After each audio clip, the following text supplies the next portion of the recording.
आधी रात के वक्त भेड़ियों की आवाज सुनकर राधिका की माँ की आंख खुल जाती है। राधिका, कहाँ हो तुम? राधा डरते हुए अपने घर से बाहर आती है। यह मेरी बेटी कहाँ चली गई? बेटी राधिका, कहाँ हो तुम? आधी रात।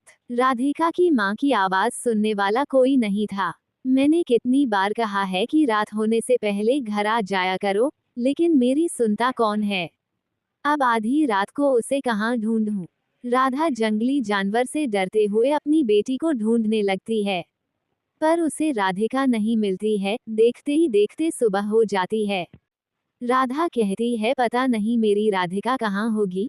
तब वहाँ कुछ लोग दिखते हैं। बबीता, क्या तुमने मेरी बेटी को देखी हो? बबीता कहती है, नहीं। तो क्या हुआ? राधा कहती है, पता नहीं मेरी राधिका रात से कहीं चली गई है। बबीता कहती है, राधा, तुम्हें पता है ना, आजकल जंगल में खूंखार जानवर आते रहते हैं और मासूम बच्ची उनका पहला शिकार होती है। कहीं ऐसा तो नहीं कि तुम्हारी बेटी को जंगली जानवर मार दिया? ऐसा मत कहो बबीता। बबीता कहती है, तो फिर बताओ, वह रात से अब तक घर क्यों नहीं लौटी? राधा कहती है, भगवान करे मेरी बेटी सलामत हो।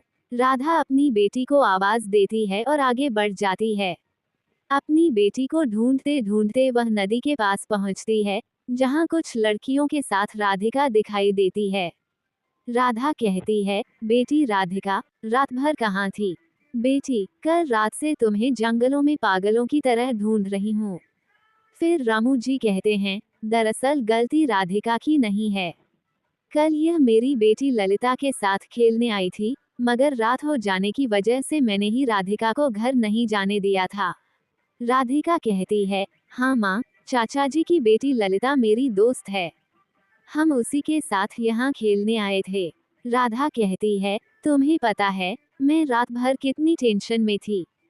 फिर राधिका कहती है, माँ, चाचा जी मुझे घर छोड़ने ही आ रहे थे। राधा कहती है, ठीक है, अब शाम होने से पहले घर आ जाना, ओके।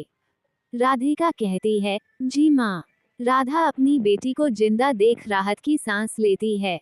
फिर राधा रामू जी को धन्यवाद करती है। रामू कहते हैं, इसमें धन्यवाद की कोई बात नहीं, ये तो मेरा फर्ज था। अगर बुरा न लगे तो एक बात पूछूं?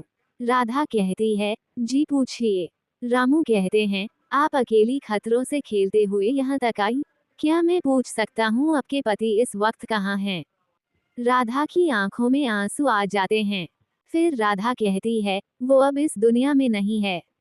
रामू जी कहते हैं, माफ करना, आपको दुखी करना मेरा मकसद नहीं था। फिर राधा अपने आप को संभालते हुए बोली, चलो बेटी। दोनों जाने लगते हैं। तभी रामू जी बोलते हैं, अगर राधिका चाहे तो वो रोज यहाँ खेलने आ सकती है। यहाँ मैं इनका अपनी बेटी जैसा ही ख्याल रखूंगा। राधा कहती है, जी जरूर। अब राधिका रोज खेलने के लिए नदी के किनारे आती थी और राधा अपनी बेटी के साथ वहां आया करती थी। राधा और रामू मन ही मन एक दूसरे को पसंद किया करते थे।